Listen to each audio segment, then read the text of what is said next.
बात उस वक्त की है जब भगवान बुद्ध इस धरती पर अवतरित थे।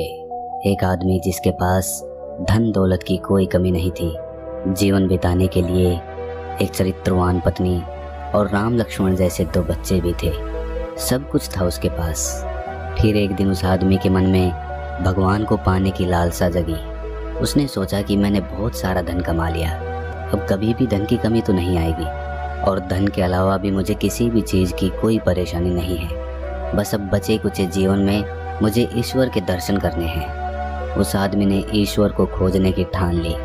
ईश्वर को खोजने की शुरुआत उसने मंदिरों और धर्म स्थलों का निर्माण करवाने से की, पर बहुत सारे मंदिर बनवाने के बाद भी उसे ईश्वर के दर्शन नहीं हुए। फिर उसने दान पुण्य करना शुरू किया। उसने अपने खजाने में से बहुत सारा धन दान पुण्य में लगा दिया, लेकिन फिर भी उसे ईश्वर के दर्शन नहीं हुए। फिर उस आदमी ने सोचा कि अब मुझे बड़े धामों की तीर्थ यात्रा करनी चाहिए। उस आदमी ने बहुत से तीर्थ स्थलों की यात्रा की और उनके दर्शन किए। ऐसे ही 20 साल गुजर गए, पर उस आदमी को ईश्वर कहीं नहीं मिले।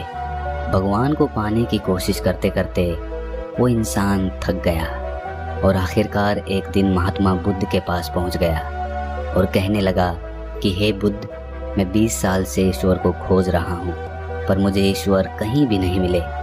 क्या आप मुझे ईश्वर को पाने का कोई मार्ग दिखा सकते हैं? उस आदमी की बातें सुनकर महात्मा बुद्ध उससे पूछने लगे कि ईश्वर को खोजना कोई बड़ी बात नहीं है, वो तो बड़ी आसानी से मिल जाते हैं। अच्छा, तुम ये बताओ कि ईश्वर को खोजने के लिए तुमने क्या किया और कहाँ कहाँ खोजा? वो आदमी बुद्ध को सारी बात बताता है कि मैंने बहुत सारे मंदिरों और धर्म स्थलों का निर्माण करवाया, दान पुण्य भी किया और कई सारे तीर्थ स्थलों के दर्शन भी किए, फिर भी मुझे ईश्वर के दर्शन नहीं हुए। महात्मा बुद्ध उसकी बातें सुनकर हंस पड़े और कहा, ठीक है, तुम्हें ईश्वर के दर्शन करने हैं ना, तुम शाम के वक्त मेरे पास आ जाना, तुम्हें ईश्वर मिल जाएंगे। वो आदमी आश्चर्य से भरकर वहाँ से चला गया। वो सोच रहा था कि बुद्ध मुझे कैसे ईश्वर के दर्शन करा सकते हैं। फिर कुछ देर बाद संध्या होने को आई, पर महात्मा बुद्ध संध्या होने से पहले कुछ ढूंढ रहे थे। उनके शिष्यों ने आकर पूछा कि हे बुद्ध, आप क्या ढूंढ रहे हैं? महात्मा बुद्ध ने कहा कि मेरे पास एक कीमती मोती था, परंतु वो कीमती मोती खो गया है, उसे ही ढूंढ रहा हूँ।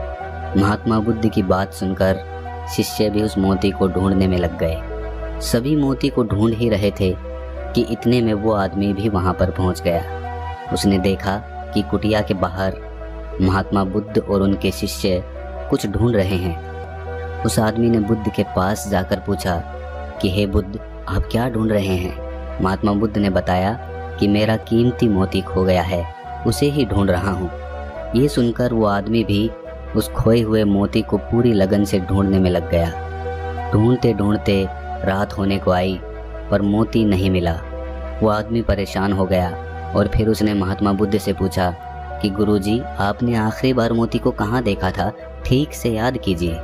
महात्मा बुद्ध सोचकर बताते हैं कि मैंने आखिरी बार वो मोती कुटिया के अंदर देखा था।